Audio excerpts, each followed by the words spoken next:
ఒకటే మెసేజ్లు, fitness certificate చేయించుకోండి అని పరివాహన్ సైట్ నుంచి.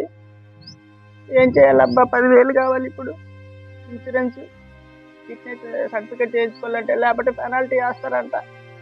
మళ్ళీ ఆ పెనాల్టీ, మళ్ళీ ట్రాఫిక్ పోలీసు వాళ్ళు పట్టుకుంటే ఆ పెనాల్టీ, నెత్తి మీద భారం అయిపోతుంది అప్ప. పాపం వాళ్ళకి తెలియదు, పరివాహనం సైట్ వాళ్ళకి. ఫ్రీ బస్సు దెబ్బ వల్ల రూపాయి కూడా రావట్లేదు.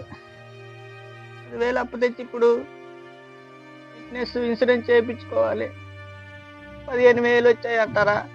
15,000 ఆగస్టులో 10,000 అప్పు చేశాను. తర్వాత సెప్టెంబర్లో 10,000 అప్పు చేశాను. చలానాలు ఉంటే 10,000 అవి కట్టేశాను. ఇంకెక్కడి అప్ప 15,000? ఆయన ఎందుకు ఇచ్చారు 15,000? ఫ్రీ బస్సు రద్దు చేయండి అసలు మీరు. అది చేయకుండా 15,000 ఇచ్చారా? ఎందుకప్ప 15,000? 41 రూపాయల రోజుకి టిఫిన్ చేయటానిక?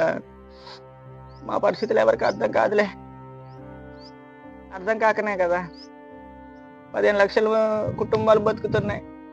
ఆటో టాక్సీ డ్రైవర్లు, వాళ్ళ కింద కొన్ని కుటుంబాలు బతుకుతాయి. అంటే సుమారు 1 కోటి మంది అవుతారు వాళ్ళందరూ కలిపి.